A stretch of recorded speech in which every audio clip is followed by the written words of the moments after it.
أعمالنا من يهده الله فلا مضل له ومن يضلل فلا هادي له وأشهد أن لا إله إلا الله وحده لا شريك له وأشهد أن محمدا عبده ورسوله يا أيها الناس اعبدوا ربكم الذي خلقكم والذين من قبلكم لعلكم تتقون الذي جعل لكم الأرض فراشا والسماء بناء وأنزل لكم من السماء ماء فأخرج به من الثمرات رزقا لكم فلا تجعلوا لله أندادا وأنتم تعلمون الحمد لله চুয়াডাঙ্গা কার্পাস ডাঙ্গা না সরিষা ডাঙ্গা শব্দগুলি খুব সুন্দর। সরিষা ডাঙ্গা চুয়াডাঙ্গার সরিষা ডাঙ্গা মাদ্রাসা ময়দানে এসেছি, দারুস সুন্নাহ মডেল মাদ্রাসা। আল্লাহ তাআলার কাছে দোয়া করি আল্লাহ যেন আমাদের মজলিসটা কবুল করেন, আমিন। প্রিয় ভাইরা, ওয়াজ তো অনেক শুনেছেন, ওয়াজ অনেক হয়েছে, আরো অনেকদিন শুনেছেন। আমি কিন্তু ওয়াজ করতে পারি না, আগে বলে দিলাম। আমি শুধু কিছু কথাবার্তা বলবো, যদি আল্লাহ কবুল করে আমার আখিরাতের পাথেয় হবে। আখিরাতের পাথেয় বুঝেন ভাই? যেদিন একটা নেকির জন্য আপনি দৌড়াবেন, আমি দৌড়াবো, সেদিন যদি আমি একটু পাই, আমার আমলনামা ভারী হয়ে যায়, সেদিন জান্নাতে যাওয়ার পথটা আমার উন্মুক্ত হয়ে যায়। আর যদি সেদিন বিপদে পড়ে যায়, তুই বিপদে পড়তে হবে। এই জন্য আপনাদের কাছে অনুরোধ থাকবে যে এখানে যেহেতু বসছেন, আমরা একটু ধৈর্য ধরে বসি। যদি আল্লাহ উপকার দেয় ইনশাআল্লাহ বসবেন তো, কেউ যাবেন না দয়া করে। আমি বেশিক্ষণ নেবো না, আমার ঘন্টা খানেক একটা সময় দেন আমাকে, ইনশাআল্লাহ দিবেন তো? 1 ঘন্টা। আপনারা তো অনেক সময় অনেক জায়গাতে অনেক লম্বা টাইম দেন, আমাকে একটা সময় 1 ঘন্টা দেন ইনশাআল্লাহ। আমি বেশি সময় আপনাদের ডিস্টার্ব করবো না ইনশাআল্লাহ। প্রিয় ভাইয়েরা, আমি যে আয়াতটি তেলাওয়াত করেছি, আয়াতটির অর্থ হচ্ছে ইয়া আইয়ুহান নাস উবুদু রাব্বাকুম। হে মানুষেরা, মানুষ, আমিও মানুষ, আপনিও মানুষ, মুসলিমও মানুষ, অমুসলিমও মানুষ, হিন্দু, বৌদ্ধ, কাফের, জৈন, ইহুদি, নাসারা, সবই তো মানুষ, মানুষ না? আল্লাহ সবাইকে ডাকছেন। আল্লাহ যখন কাউকে ডাকেন তাহলে অবশ্যই ভালো কিছু বলবেন, তাই না? আল্লাহ আপনাকে ডাকছেন, আল্লাহ আপনাকে ডাকছেন, এটা কত বড় নেয়ামত আপনি বুঝতে পারেন? আপনাকে একটা পথ দেখাবেন, যেই পথ অনুসরণ করে আপনি জান্নাতে যেতে পারবেন।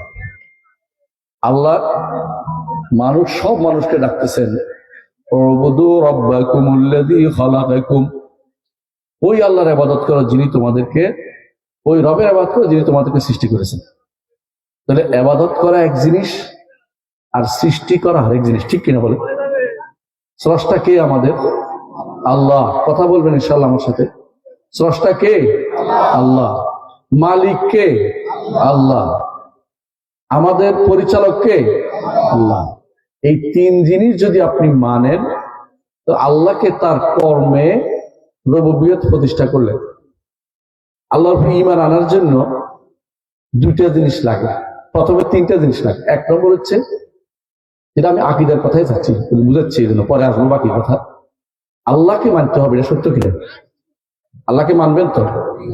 ঈমান আনবেন তো? ঈমান আনলেও 3টা জিনিস লাগবে। 1 নম্বর, আল্লাহকে রব মানবেন। 2 নম্বর, আল্লাহর নাম ও গুণে বিশ্বাস করবেন, এগুলি দিয়ে আল্লাহকে ডাকবেন, নাম গুণ দিয়ে। 3 নম্বর হচ্ছে একমাত্র আল্লাহর ইবাদত করবেন। কয়টা বলছি? 3টা মনে থাকবে। আল্লাহকে রব মানবো, আর আল্লাহর নাম ও গুণ দিয়ে আল্লাহকে ডাকবো, আর আমার কর্ম আল্লাহকে, আল্লাহর ইবাদত করব, আর কারো ইবাদত করব না। এই 3 জিনিস যদি আপনি প্রতিষ্ঠা করতে পারেন, আপনি ঈমানদার, আপনি বিশুদ্ধ আকীদার। এই 3 জিনিস যদি না থাকে, আপনি যদি রফিয়াদান করেন, ঈমানদার হতে পারবেন না। রফিয়াদান করে ভালো জায়গা, নিঃসন্দেহে এটা সুন্নাহ। রফিয়াদান করলেই জান্নাতে যেতে পারবেন না। আপনি কি জানেন কাদিয়ানীরা রফিয়াদান করে? এমনকি যারা হাদিস অস্বীকারী আছে, এরাও দেখবেন রফিয়াদান করতেছে। এমনকি একেবারে দুর্ভাগা যারা, ওই যে একটা গোষ্ঠী আছে যারা কাফের হয়ে গেছে, ওদের মধ্যে নামাজ কিন্তু আছে, এটা নফিয়াদাইন আছে। কিন্তু ভাই, রফিয়াদাইন আমরা সুন্নাহ হিসেবে করি, রসুল আদর্শ হিসেবে করি, রসুলকে মানার পদ্ধতি হচ্ছে রফিয়াদাইন, পরিচয় এটা আমাদের, এটা করবো সন্দেহ নাই। কিন্তু আকীদাটা আগে বিশুদ্ধ করতে হবে। আকীদা বিশুদ্ধ না হলে আপনার সুন্নাহর কোনো মূল্য থাকবে না। প্রথম হচ্ছে আকীদা শুদ্ধ করতে হবে আপনাকে। একটু বুঝাই বলি, আল্লাহ তাআলা সর্বপ্রথম যেই রাসূলকে দুনিয়াতে পাঠিয়েছেন তার নাম কি জানেন? কি নাম? আদম? না, আদম তো নবী, নূহ আলাইহিস সালাম। আহসান, বারাকাল্লাহু ফিক। সর্বপ্রথম যে রাসূল পাঠিয়েছেন হচ্ছেন নূহ আলাইহিস সালাম। নবী এবং রাসূলের মধ্যে পার্থক্য কি বলতে পারবেন? আমি কিছু ক্লাসের মতো পড়াইতে জন্য বলতেছি।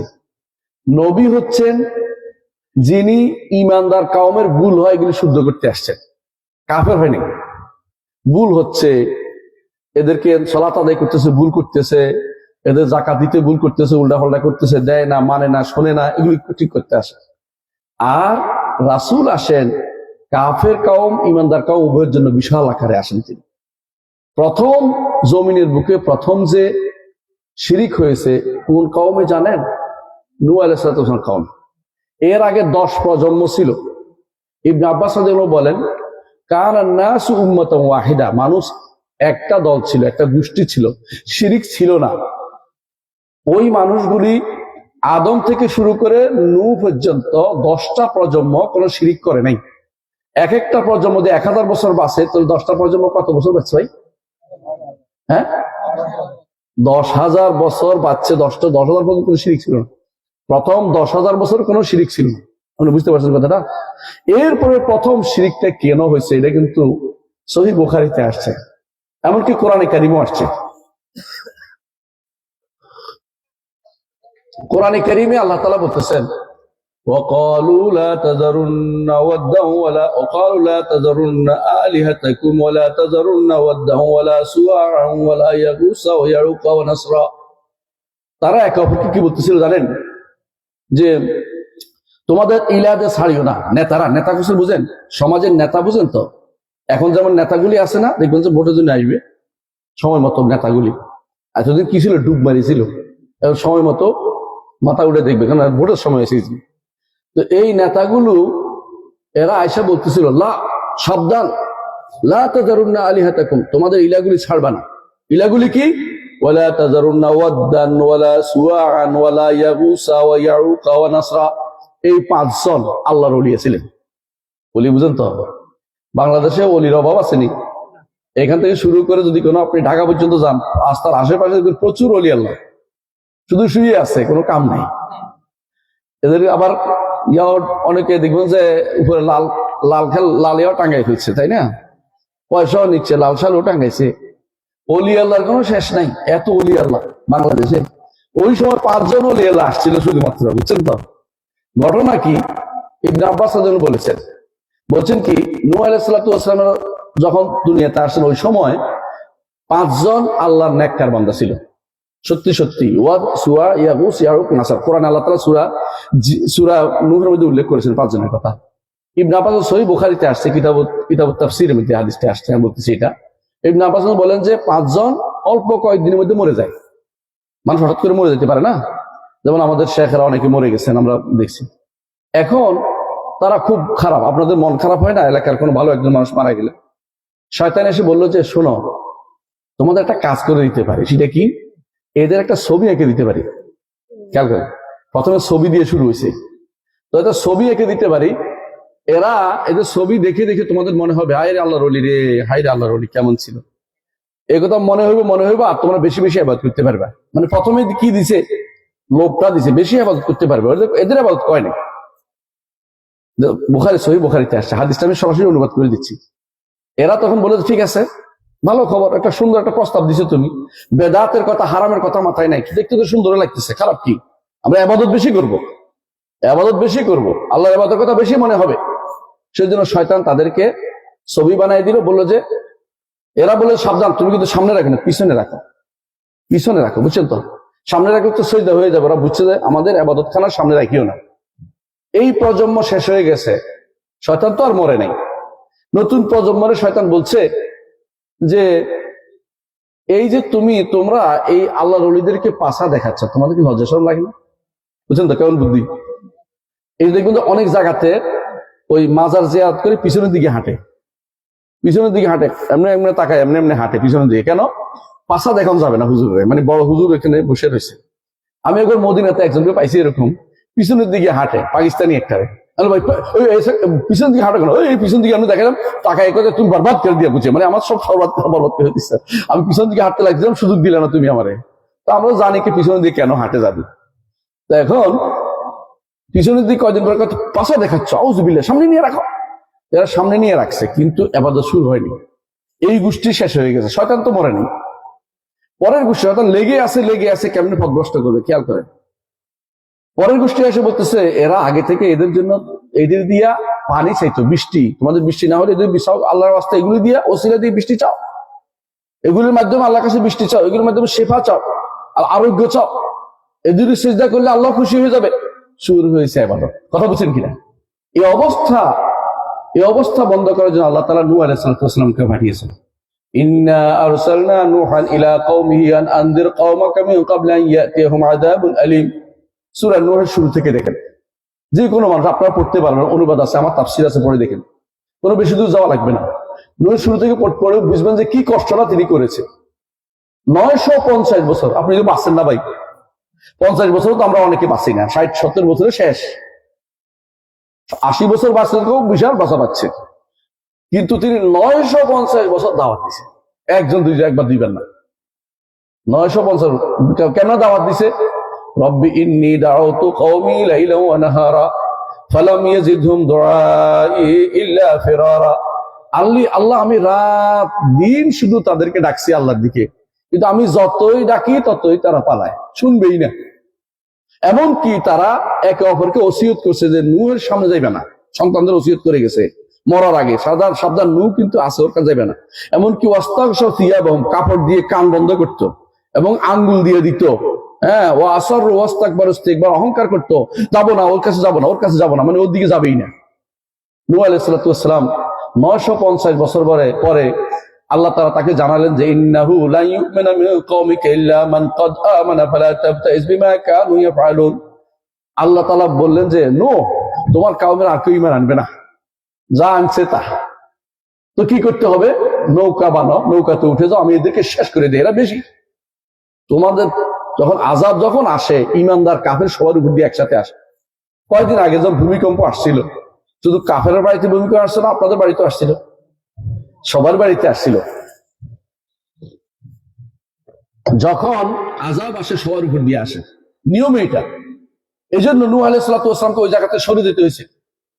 কিন্তু সরে কোথায় যাবে? পৃথিবী তো বিশাল। আর তখন যে এলাকা জোড়ে, পুরো এলাকা জোড়ে পানি যদি উঠতো, কোথায় উঠবে? আল্লাহ তাআলা বলেন নৌকা বানাও। বিশাল এক জাহাজ বানাইছেন তিনি, জাহাজের মধ্যে তিনি উঠছেন। আল্লাহ তাআলা বলেছেন যে প্রত্যেক জোড়া জোড়া প্রাণী নাও, কারণ সব ডুবে যাবে। তোমার পরিবারকে উঠাও। পরিবারকে উঠাইছে, এক ছেলে বাকি আছে, উঠে নাই। তার জন্য তিনি একটু বলছেন, আল্লাহ আপনি তো বলছেন আমার সন্তানদের বাঁচাবেন, আমার সন্তান তো এটাও আমার সন্তান।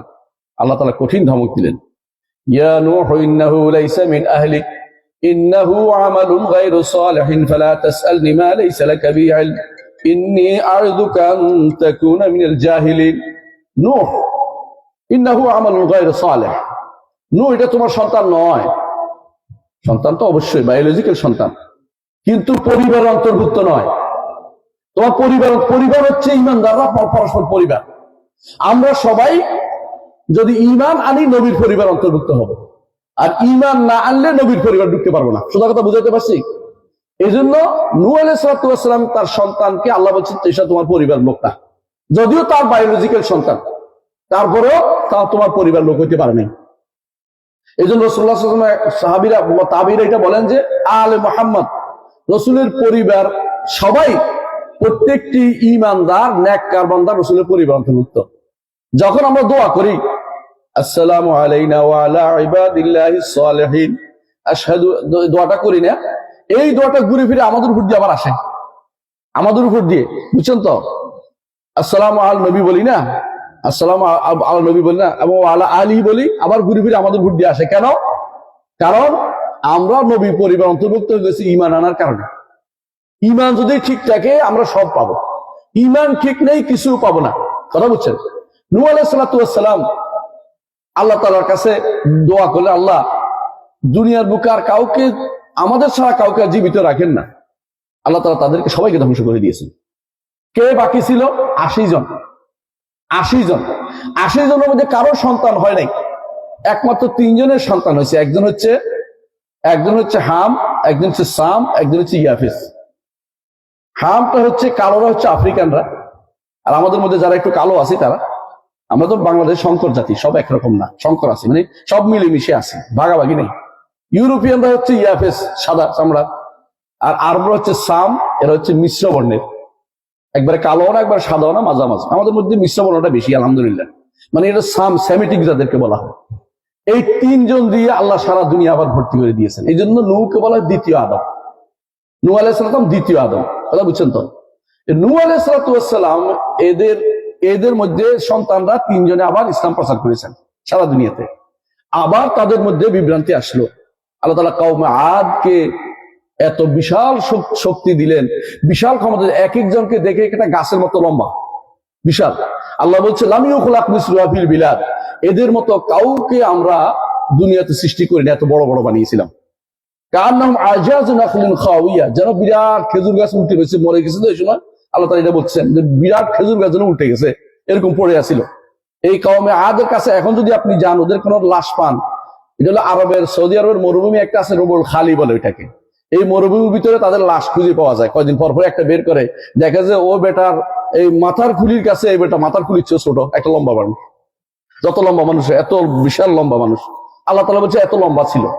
এদেরকে যখন তাদের নবী হুদ বললেন যে আল্লাহর ইবাদত করো, তোমরা 3 জন ইবাদত করতো, বলছে না 3 জন ইবাদত করি না, এক আল্লাহর ইবাদত করো। তারা বলছে আমার আল্লাহ আবার কোত্থেকে আসলো? আমাদের সে শক্তি কেডা আছে? মানে শক্তিশালী হলে মানুষ পাগল হয়ে যায়, কথা বলেন কিনা? এখনো দেখবেন যে ক্ষমতা পাইলে কিছু মানুষ পাগল হয়ে যায় না? যারা ক্ষমতা হয় তারা পাগল হয়ে যায়। পাগল কি করবে না করবে, কারে কেমনে আক্রমণ করবে, কারে কেমনে ধরবে, দাঁড়িয়ে কেমনে ধরবে, বদনামি কেমনে করবে, কেন কারে সন্ত্রাসী করবে, এই চিন্তা বসে থাকে। আর কোনো কিছু না পেলে শব্দ এটা পাইছে সহজ, এটা কি সন্ত্রাসী? ইমানদার মানুষ, নামাজি মানুষদের সন্ত্রাসী বলা হয়, একটা জনের কায়দা পরিণত হয়েছে, নাউজুবিল্লাহ। ওদের নীতি হচ্ছে এটা। আর কিছু না পেলে ছোটখাটো একটা তো রাজাকার তো আছে, এই শব্দ একটা। এগুলি সবই হচ্ছে বিভ্রান্তিমূলক কথাবার্তা। এগুলি শয়তানরা বসে তৈরি করে, কাফের হয়ে যাবে। রাতের বেলা ইমানদার থাকবে, সকালে আবার কাফের হয়ে যাবে।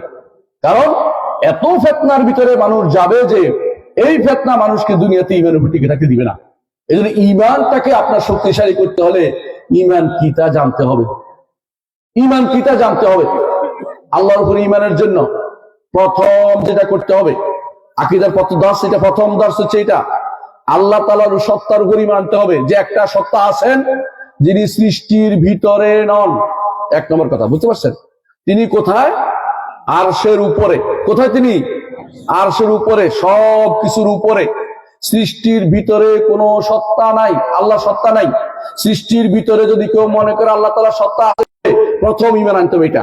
স্রষ্টা এবং সৃষ্টি আলাদা। যে ব্যক্তি এটা ঈমান আনে নাই, সে ব্যক্তি ঈমানদার হইতে পারবে না, যতই সালাত আদায় করুক, যতই একবার সুন্নাহ মোতাবেক সালাত পড়ুক, সেই ব্যক্তি সালাত হবে না। তাই বুঝতে পারছি? যত একবারে পুরো শেখ নাসিরউদ্দিন আলবানী রাহমাতুল্লাহ আলাইহি কিতাবটা পড়ছে, আমি তো পড়ি, আমলও করি, কিন্তু ঈমানটা শুদ্ধ হয় নাই, আপনার সালাতটা অশুদ্ধ না। আমি শুনেছি অনেকে ওয়াজের মধ্যে বলে যে আল্লাহর পায়ে সিজদা করে, বলেন আল্লাহর পায়ে সিজদা করতে বললে ঈমান শেষ, কাফের হয়ে গেছে। কারণ আল্লাহ তাআলা সৃষ্টি কোথায়? আরশের উপরে। আমরা অত্যন্ত ক্ষুদ্র, আল্লাহর পা কখনো সৃষ্টির ভিতরে না, আল্লাহর পাও আরশের উপরে। কথা বুঝতে পারছি? আল্লাহর হাত আরশের উপরে। আল্লাহ তাআলা কোনো কিছু সৃষ্টির ভিতরে না, একমাত্র আল্লাহর বাণী কোরআনটা তিনি পাঠিয়েছেন, দয়া করে এটা পড়ে যেন তার কাছে তার নৈকট্য অর্জন করতে পারি, নইলে আল্লাহ তাআলার কোনো কিছু সৃষ্টির ভিতরে না। কথা বুঝতে পারছি? এটা ঈমান আনতে হবে 1 নম্বর, যে আল্লাহ তাআলা আরশের উপরে। 2 নম্বর, তিনি একক সত্তা, তার মতো আর কিছু নেই। আলিয়ুল আযীম, কোথায় পড়েন বলেন তো? আয়াতুল কুরসির মধ্যে পড়ে না? ওয়া হুয়াল আলিয়ুল আযীম। প্রতিদিন এই কথা 2 বার বলেন। 2 বার নাকি আরো বেশি বলেন? আরো বেশি বলেন। কখন? সুবহানা রাব্বিয়াল আযীম, আবার সুবহান রাব্বিয়াল আলা বলেন কিনা? কতবার বলেন হিসাব নাই, কিন্তু অর্থটা কি বুঝেন? আমার রব অনেক বড়। কত বড়? আসমান জমিন সহ যত কিছু। আমরা তো আসমান দেখি না, তাই না? জমিন তো দেখছি একটা, কিন্তু জমিন তো আরো আছে না? এবং আসমান জমিনের মাঝখানে যা কিছু এখন আবিষ্কার হচ্ছে, এখন অনেক কিছু আবিষ্কার করে না, গ্যালাক্সি, মিল্কি ওয়ে গ্যালাক্সি, কত কিছু আবিষ্কার করতেছে, নিহারিকা, কত কিছু যে আবিষ্কার করতে হিসাব নাই। এগুলি সবগুলি আমার রব্বুল আলামিনের মুষ্টির ভিতরে জায়গা হয়। সুবহানাল্লাহ।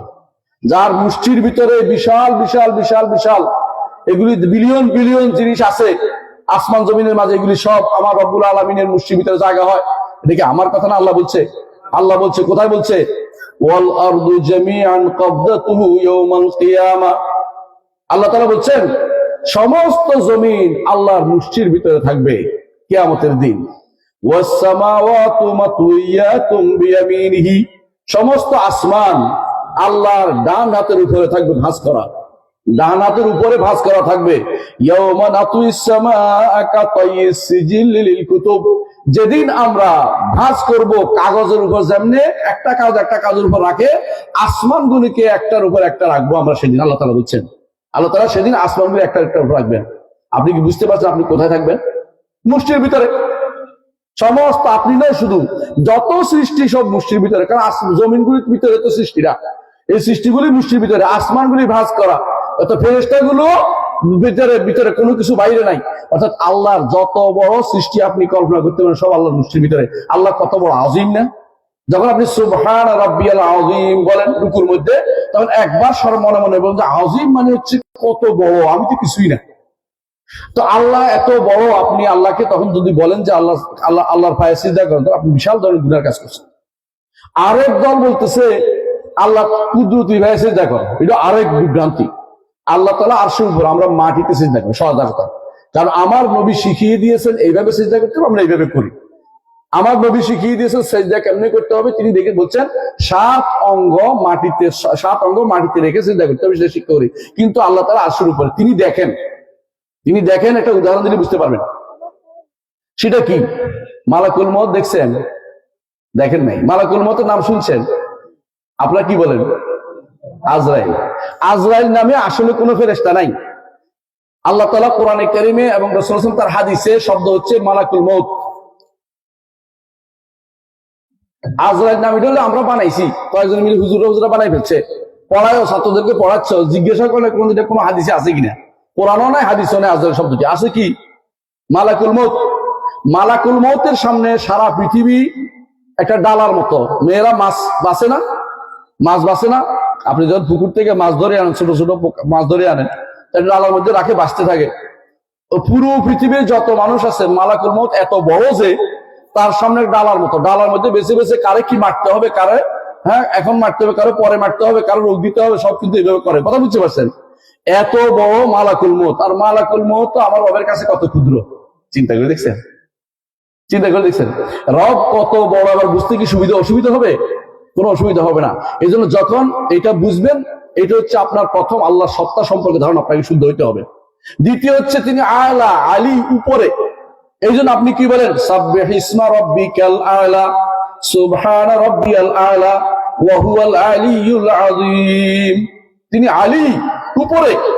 কত উপরে আপনি বলতে পারবেন না। এই যে কত উপরে আমি একটু বুঝতে পারি। এই যে জমিন আমাদের এখন, এই জমিনের উপরে কত উপরে আসমান, কেউ এখন পর্যন্ত ভেদ করে যেতে পারে নাই। একজন গেছে, আটকে গেছে, আর আসে নাই। আসবে। তিনি কে? ঈসা আলাইহিস সালাম। আরেকজন জিয়া 7 আসমান ভেদ করে গিয়া আরশের কাছ থেকে আল্লাহর সাথে কথা বলে আবার দুনিয়াতে আসছেন। তিনি হচ্ছেন মুহাম্মদুর রাসূলুল্লাহ সাল্লাল্লাহু আলাইহি ওয়াসাল্লাম। বুঝছেন তো? এই আসমানগুলো এক একটা থেকে একটা কত দূরত্ব। আমার নবী বলেছেন যে একটা থেকে একটা দূরত্ব 700 বছর রাস্তা, 500 বছর রাস্তা। কিসের? দ্রুতগামী যে কোনো একটা বাহনের দ্রুত 500 বছরের রাস্তা।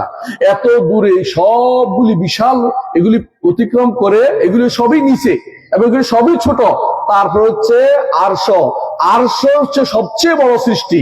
আরশের উপর হচ্ছেন রব্বুল আলামিন। তিনি ছাড়া আরশের উপরে আর কিছুই নেই, তিনি শুধু আরশের উপরে আছেন। আরশের সামনে কুরসি হচ্ছে ছোট একটা ফেলে রাখা ভূমি। কথা বুঝছেন? আর এই কুরসির ভিতরে যাবতীয় আসমান জমিন 7টা মুদ্রা। মুদ্রা বুঝেননি? টাকা বুঝেননি? 1 টাকার নোট দেখছেন না? 5 টাকার নোট আছে না আদলি? 5টা আদলি যদি কোনো আপনি পৃথিবীর কোনো একটা জায়গা ছেড়ে দেন, বিমান থেকে ফেলে দিচ্ছেন, খুঁজে পাইবেন? আর খুঁজে পাইবেন না, বুঝছেন তো? এই 7টা আসমান জমিন কুরসির ভিতরে, এত কুরসি এত বড় যে আপনার আমার পৃথিবী যেগুলি এতগুলি আবিষ্কার হচ্ছে, এগুলি 7টা ছোট্ট জিনিস, এত ক্ষুদ্র জিনিস। এর উপর আল্লাহর আরশের সামনে কুরসি একেবারে ক্ষুদ্র একটা জিনিস। আল্লাহ আরশও কত বড় আল্লাহ ছাড়া কেউ জানে না। রাসূল হাদিস, ওয়াল আরশু লা ইয়াকদিরু কদরুহু ইল্লাল্লাহ, আরশ কত বড় আল্লাহ ছাড়া কেউ জানে না। বুঝছেন তো কথাটা? তেমন আল্লাহ তাআলা তিনি কত উপরে এবং কত বড়, এটা আপনার ধারণা নিন। সালাত আদায় করলে আপনার কিন্তু সালাত এমনি শুদ্ধ হবে, আপনি ভয় পাবেন যে এত মহান আল্লাহর সামনে আমি দাঁড়িয়েছি, যিনি যার জন্য আমি সিজদা করলে তার কোনো উপকার না, আমারই শুধু উপকার, তাই না? আল্লাহ কি আমার সিজদার কোনো মুখাপেক্ষী নাকি? আল্লাহ আমার রুকুর মুখাপেক্ষী না। হাদিসে কুদসিতে আল্লাহ তাআলা বলেন, ইন্নামা হিয়া আমাল নফসি আলাকুম, হে বনি আদম, এগুলি তোমার জন্য, তোমার আমল তোমার জন্য আমি হিসাব করে রাখি। তুমি যদি কোনো আমল করতে পারো আল্লাহ শুকরিয়া আদায় করো, না করতে পারলে তওবা ইস্তেগফার করো, কিন্তু অহংকার করতে যেও না যে আমি আমল করবো না বা করতে যাব না, এটা অহংকার করতে যেও না, কারণ তাহলে তুমি বরবাদ হয়ে যাবে। তাহলে আমরা কি শিখলাম? যে আল্লাহর সত্তার উপর ঈমান আনতে হলে কয়টা জিনিস বলছি? তিনি সম্পূর্ণ, তিনি সবকিছুর উপরে, তিনি সবচেয়ে বড়, তিনি কারো মত নন, তিনি আহাদ, তিনি সমাদ, তিনি কাউকে জন্ম দেননি, কেউ তাকে জন্ম দেয়নি। কোন সূরা? সূরা ইখলাস। সূরা ইখলাস হচ্ছে তার পরিচয়। সূরা ইখলাস হচ্ছে আল্লাহর পরিচয়, আল্লাহ সত্তার পরিচয় আল্লাহ দিয়েছেন।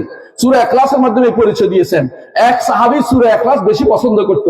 রাসূলুল্লাহ সাল্লাল্লাহু আলাইহি ওয়াসাল্লাম এই জন্য বলেছেন, হুব্বুকা ইয়া আদখালাকাল জান্নাহ, এই সূরা ইখলাস পছন্দ করার কারণে তুমি জান্নাতে প্রবেশ করবে। আল্লাহু আকবার। কারণ তিনি আল্লাহর পরিচয় জানতে চায় মানুষে। আল্লাহর পরিচয় দুইটা, একটা হচ্ছে সূরা ইখলাসের মধ্যে আসছে, আর আল্লাহর পরিচয় আসছে আয়াতুল কুরসির মধ্যে।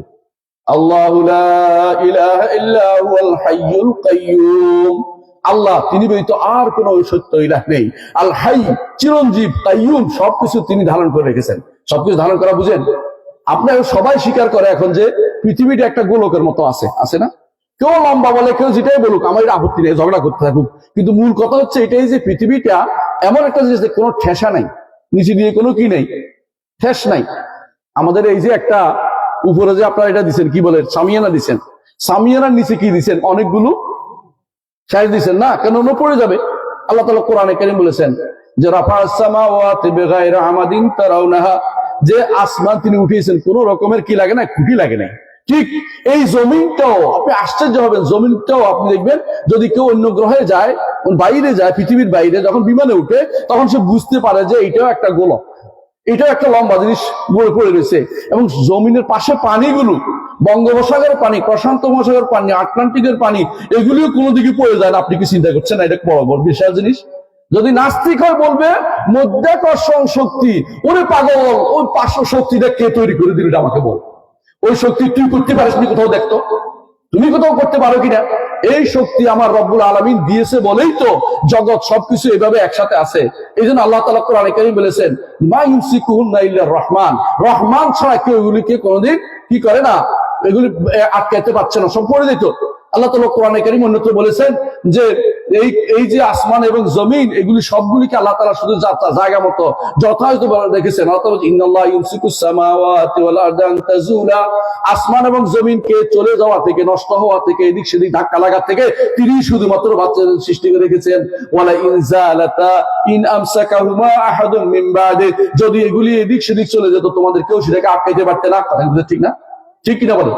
এখন যদি কোন আপনি দেখেন মাত্র 10 সেকেন্ডের পৃথিবী কম্পনে আপনি মরে যান, যদি কোনো এক মিনিট পুরোটা কম্পন, আপনার কি হবে কন্ত? ঢাকা শহরের অর্ধেক শেষ। হ্যাঁ, আপনার চুয়াডাঙ্গা শহরের কি হয় আমি বলতে পারবো, বড় বিল্ডিং তো কাজ হবে, কোনো সন্দেহ নেই, কিছু তো একটা হবেই। 1 মিনিট, 2 মিনিট, 3 মিনিট, 5 মিনিট। আর আল্লাহ তাআলা কত বছর ধরে, কত লাখ লাখ কোটি কোটি বছর এই আসমান জমিনকে তার জায়গায় ঠিক রেখেছেন। ঠিক কুল্লুন ফি ফালাকিন ইয়াসবাহুন, সবগুলি তার কক্ষপথে ঘুরে বেড়াচ্ছে। এগুলি কারো হাত না, এগুলিতে কারো হাত না, এগুলি করার জন্য কারো কিছু লাগে না, আমার রব্বুল আলামিন কিছু লাগে না, এগুলি ঠিকই তার কক্ষপথে কুল্লুন ফি ফালাকিন ইয়াসবাহুন চলতেছে। এই পরিচালক কে? আল্লাহ। এই তো বুঝছেন, এই যেটা বুঝছে আল্লাহ তাআলা, তাহলে দুইটা জিনিসকে রব বলা, একটা তার সত্তা সম্পর্কে জানা, আমরা জেনেছি। এখন দ্বিতীয়টা বলবো আল্লাহ তাআলার কর্ম সম্পর্কে জানতে হবে। আল্লাহর কর্ম কি? আল্লাহ তো অনেক কর্ম, তবে তিনটা যদি ঠিক করতে পারেন তাহলে আল্লাহর কর্ম আপনি ঠিকই মেনে নেবেন। এক নম্বর হচ্ছে তিনি সবকিছু স্রষ্টা। জগতের কেউ কিছু স্রষ্টা করে না। আসমানকে সৃষ্টি করেছে আল্লাহ, আরশ, কুরসি, জান্নাত, জাহান্নাম, জমিন, যা দেখেন সবই কার? আল্লাহ। আল্লাহ সবকিছু সৃষ্টি করেছেন, আপনাকে মেনে নিতে হবে। পৃথিবীর কেউ কোনো কিছু সৃষ্টি করতে পারে নাই। দুই নম্বর, আল্লাহ সবকিছুর মালিক। আপনি কখনো কখনো এই যে ব্যক্তি এই বোতল বানাইছে, বোতলের মালিক হইছে না কর্মচারী? কর্মচারী বোতল বানাইছে, মালিক হইছে আরেকজন, আবার কিনি পয়সা দিয়ে আমি ব্যবহার করতেছি আরেকজন, আবার আমি এটা মূল বানাইতে পারি নাই, আমি ব্যবহার করতে মালিক। বুঝছেন তো? তাহলে বোঝা গেল যে কখনো কখনো তিনটা জিনিস একসাথে অনেকেরই হয় না, কিন্তু আল্লাহ তাআলা তিনি একদিকে তিনি এটা বানাইছেন, এটা সৃষ্টি করেছেন। দ্বিতীয়, তিনি এটার মালিকও। হ্যাঁ, আমাকে তিনি সৃষ্টি করেছেন, তিনি আমার মালিকও। দুনিয়াতে মালিক অনেকে মানে না, দুনিয়াতে আল্লাহকে অনেকে স্রষ্টা মানে না, কিন্তু আখিরাতে সবাই মানতে বাধ্য। আল্লাহ তাআলা হাসরের দিন আসমান, সবগুলি আসমান এবং জমিনকে তার আঙ্গুলের উপর রাখবেন, তারপর বলবেন আনাল মালিক আইনা মুলুকুদ দুনিয়া, আমি রাজা, দুনিয়ার রাজারা কোথায়?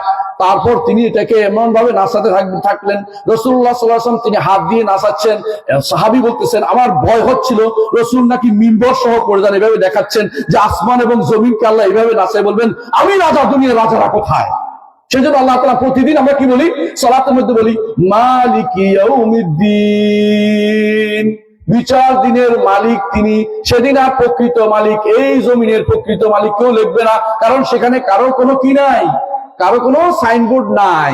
এমন এক জমিনে আমাদের হাসর হবে যেই জমিনে সাইনবোর্ড নাই, যেই জমিনে কোনো পাহাড় নাই, যেই জমিনে কোনো পর্বত নাই, যেই জমিনে কোনো উঁচু নিচু নাই, একেবারে সমান আকার কাইয়ের মতো একটা জমিন হবে। যেই জমিনে কে যাবে? ভাই, কি আপনি যাবেন না তো? না, আপনি আমি যাব? কত বছর থাকবো বলেন তো? 50,000 বছর। 50,000 বছর শুধু তাকিয়ে থাকবো। গায়ে কি থাকবে বলেন তো? গায়ে কিছু নাই। পায়ে কিছু নাই, গায়েও কিছু নাই, পায়েও কিছু নাই। হাসরের দিকে তাকিয়ে আছে, আল্লাহর দিকে তাকিয়ে আছেন, কখন আল্লাহ এসে বিচার করবেন। সেদিন আল্লাহ তাআলা আসবেন একমাত্র মুহাম্মদুর রাসূলুল্লাহ সাল্লাল্লাহু আলাইহি ওয়াসাল্লাম আরশের নিচে গিয়ে সিজদা করবেন। সিজদা করে বলবেন যে আল্লাহ এদের মধ্যে বিচার ফয়সালা করে দেন।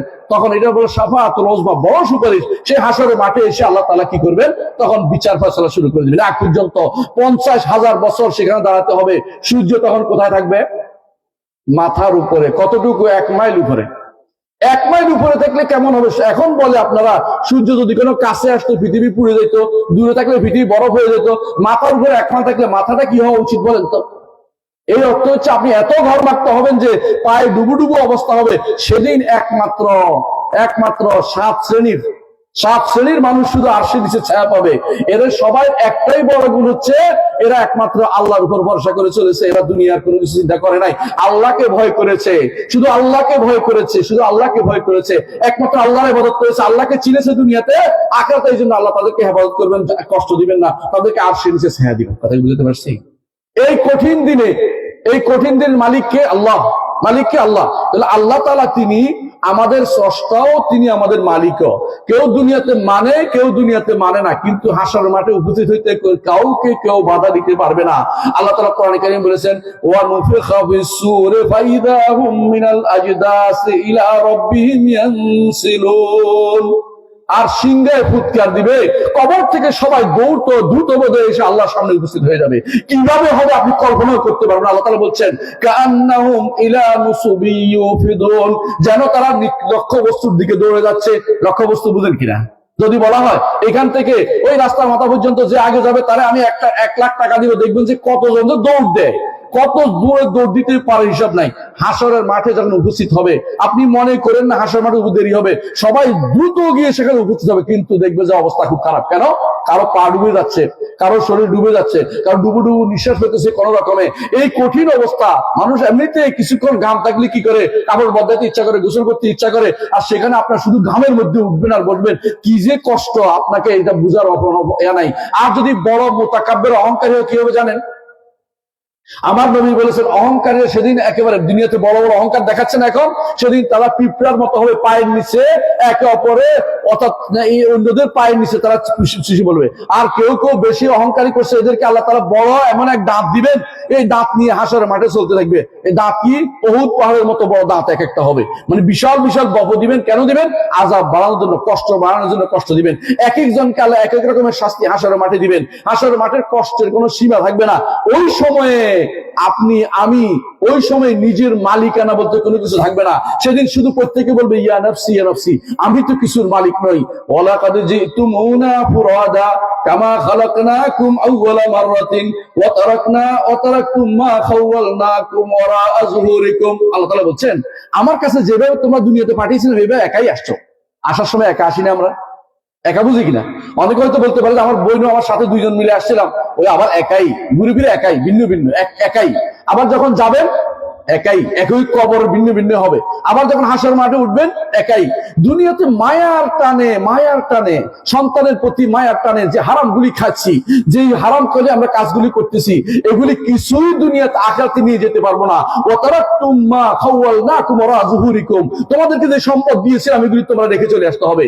ভাই, কাফনের কাপড়ে কোনো পকেট নাই, আছে? দিতে পারবে? খাবার কিছু দিয়ে দিলে হবে, প্রশ্ন উত্তর দিয়ে দিলে হবে। অনেক মানুষ আছে প্রশ্ন উত্তর দিয়ে আসি জবাব না করে, উপর থেকেই প্রশ্ন উত্তর পৌঁছায় দেয়।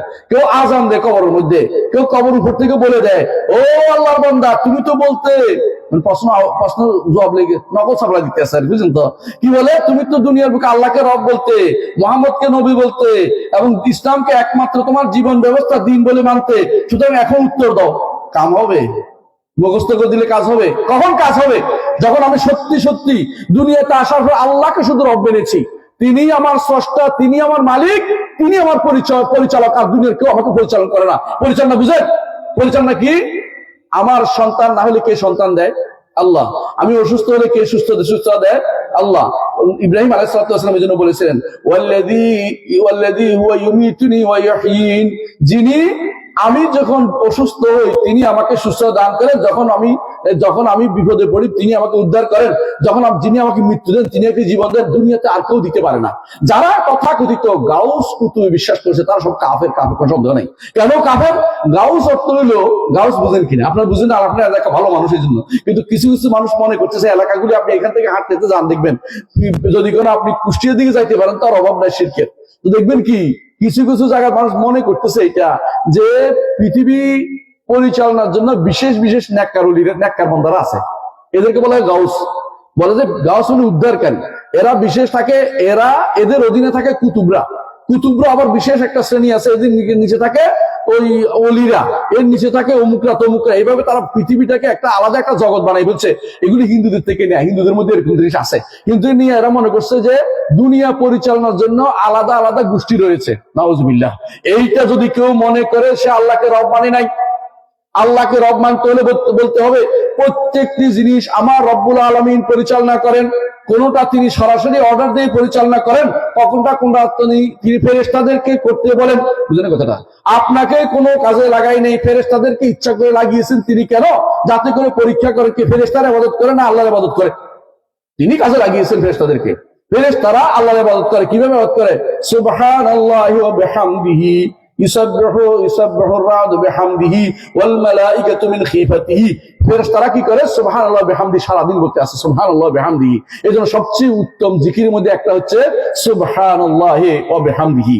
আল্লাহর কাছে যারা আছে ইউসাব্বিহুনা বিহামদি রাব্বিহিম ওয়া ইস্তাগফিরুনা লিল্লাযিনা আমনু রাব্বানা ওয়াসআতা কুল্লা শাইইন রাহমাতাও ওয়া ইলমা ফাগফির লিল্লাযিনা তাবু ওয়াত্তাবাউ সাবিলাকা ওয়া কিম আযাবাল জাহিম। আল্লাহ তাআলার আরশের চারপাশে ফেরেশতারা কিন্তু কি আছে? গোল হয়ে আছে, সালাত আদায় করতেছে। আরশের কাছে, আল্লাহর চারপাশে না, আরশের চারপাশে। কথা বুঝেন? আল্লাহর আরশে এত বড়, চারপাশে এত বেশি ফেরেশতা, তারা চারপাশে ঘিরে কি করতেছে? আল্লাহ তাসবিহ পাঠ করতেছে। আল্লাহ কোরআনে কারীম বলছেন ওয়া তারাল মালাইকাতা হাফিনা মিন হাওলিল আরশ, আর আপনি দেখতে পাবেন মালাইকাদেরকে আরশের চারপাশ ঘিরে আছে। ইউসাব্বিহুনা বিহামদি রাব্বিহিম, তাদের রবের তাসবিহ পাঠ করতেছে। কথা বুঝেন কিনা? কিন্তু আপনিও কিন্তু আরশের সামনে যান। কখন যান জানেন কিনা? কেউ জানেন কিনা? ইমানদার কখন আরশের সামনে যায়? আহসানতা। ইমানদার যখন ঘুমায় তার রুটা আর্শের সামনে গিয়ে আল্লাহকে সিজদা করে আসে। এটা ইমানদারের স্পেশাল একটা প্রাপ্তি। সে বুঝতে পারে না কি হচ্ছে, দ্রুত সে অনেক কিছু ক্যাচ করে ঘুমের মধ্যে। 5 মিনিটের ঘুমের মধ্যে আপনি যখন দুনিয়া দেখে বলছেন এই ঘটনা এই ঘটনা এই ঘটনা এই ঘটনা, বুঝেন তো কত দ্রুত এটা ক্যাচ করতে পারে। ঠিক আপনি যদি ইমানদার হন, আপনার রূহ আরশের সামনে গিয়ে সিজদা করে চলে আসে। এটা বিশাল নেয়ামত ইমানদারের জন্য। কাফেরের উপরে ওঠার ক্ষমতা নাই। এই জন্য ইমানদার এটাতে করতে পারে। ফেরেশতারা যে কাজ করে পারে, ইমানদারের রূহ সে কাজটা দুনিয়াতে আপনার ঘুমের সময় যে করে আসতে পারে। রাসূল সাল্লাল্লাহু আলাইহি ওয়াসাল্লাম হাদিস দ্বারা প্রমাণিত হয়েছে, বিশুদ্ধ হাদিসে। সুতরাং বুঝতে হবে যে আরশের সামনে এই সবগুলি তারা ফেরেশতারা ইবাদত করছে, ফেরেশতারা ইবাদত করছে, কিন্তু আর আল্লাহ তাআলা তিনি হচ্ছেন সবকিছুর পরিচালক। ফেরেশতারা নয়, অন্য কেউ নয়। আল্লাহর নির্দেশে তারা শুধু পরিচালনা করে। আপনি যখন সন্তান পান না, কে সন্তান দেয়? আল্লাহ। নাকি আপনাদের খান জাহান আলীর কুমির বাবা? কুমির বাবা চিনেন কিনা? কুমির বাবু আজ আছে একটা, আমি নিজে দেখছি, ভিডিওর মধ্যে দেখছি, মহিলা কুমির বাবার মাথার মধ্যে ধরছে। কুমিরের কি করে মদ খাওয়াই এটারে পাগল বানায় রাখে, বুঝুন তো। তো কুমির তো ধরেছে, ধরতে পারে, আর এরা পয়সা কামাইতে পারে। একবার ধরলে কটা টাকা দিবে। এরপরে এরা বেরিয়ে আসা মহিলারা কি করে, সবচেয়ে বেশি মহিলারা এই সমস্ত শিরকের মধ্যে বেশি লিপ্ত। এরা কি করে, মহিলারা কুমির বাবাকে সিলেটেছে, আমার ছেলে নাই, আমার ছেলে অসুখ ভালো হয় না, এটা ওইটা। মহিলারা সন্তান বাঁচানোর জন্য শিরিক করে। এটা কিন্তু মারাত্মক শিরিক করে। আমাদের ঝিনাইদহ, আপনাদের কাছের, তাই না? কাছের বোঝেন, সেখানে এখন পত্রিকায় আসছে, আমি নিজে বানাই বলতেছি না, পত্রিকায় আসছে এক মহিলা ওই সাপকল আছে না, নতুন সাপকল বসাইছে, ওখান থেকে পানি আনি খাওয়াইছে তার স্বামীকে। তো স্বামী বলছে আমার তো ভালো লাগতেছে পানিটা খাইয়া। কিছুক্ষণ পরে তিনি দাঁড়াইতে পারছে, হাঁটতেছে। এই মহিলা এটা প্রচার করেছে কিছুক্ষণের মধ্যে, ওরে রে আল্লাহর ওলি, পানি রে পানি, শুরু হয়ে গেছে। কিছুক্ষণ পরে দেখা গেছে পানি নেওয়ার জন্য মানুষের লাইন আর লাইন, সব মহিলা, কলস আর কলস, বুঝছেন তো। এবং উপজেলার পক্ষ থেকে, জেলার পক্ষ থেকে পুরো ব্যারিকেড দিছে, ব্যারিকেড ভাঙ্গা পানি সহ মাটি সহ লইয়া গেছে, মানে সবকিছু লয়ে গেছে। এবার বুঝেন কত শিরকি লিপ্ত রয়েছে। অথচ এই পানি এমনিই ভালো হয়েছে, আল্লাহ তাআলা এমনি ভালো করছে। ওই পানির সাথে মিলে গেছে, টাইমিং মিলে গেছে ভাই, আর কিচ্ছু না। ওই টাইমিং মিলার কারণে সে মনে করছে পানি খেয়ে ভালো হয়ে গেছে। বুঝুন কথাটা। বেহুদা আর মহিলারা ওখানকার সব পানি নিয়ে শেষ। কুমিল্লাতে এক জায়গা আছে, সেখানে কি করে জানেন, সেখানে একটা পুকুর আছে, দায়েম সাহেবের পুকুর বলে, দায়েম সাহেবের পুকুর। ওই পুকুরের পানি সবাই এখান থেকে উঠে নিয়ে যায় আর খাওয়ায়। কি জন্য? এই পুকুরের পানি খাইলে ভালো হয়ে যায় মানুষ। শিরিক কাকে বলে বুঝতে পারছেন আপনি? শিরিক কাকে বলে? গাজীপুরে একটা জায়গা আছে, ওখানে টাকা ফেলে। কি জন্য? যার টাকা ডুবে যাবে তার উদ্দেশ্য হাসিল হবে, যার টাকা ডুববে না তার উদ্দেশ্য আরেকটা দেন। তাহলে 500 টাকা দিচ্ছেন, তো আরেকটা 500 টাকা দেন। কোনটা ডুবে দেখেন, ওইটা আপনার কাজে হবে। আর রাতের বেলা ওরা জাল দিয়ে তুলে নিয়ে টাকা ভাগাভাগি করে। দিনের বেলা ওরা মানুষের পাগলগুলি টাকা দেয়। এই হচ্ছে মানুষের অবস্থা। মানে কবরস্থানে যে টাকাটা দেন, আপনি বুঝেন তো, কবরের টাকাটা দেন যে, এই টাকা কি কবরওয়ালা খায়? কবরওয়ালার খবর আছে? কবরওয়ালার কোনো খবর নাই। এটা কারা খায়? গাঁজাখোর রাখে, আশেপাশে যারা গাঁজা খায় ওরই খায়। এবং গাঁজাটা শুধু এগুলি আবার ভাগ যায় কোথায়? এই ভাগ কিন্তু একা খাইতে পারে না, এই জন্য এরা পাহারা দেয়। সরকারের একটা বিশেষ মহল এগুলি পাহারা দেয়।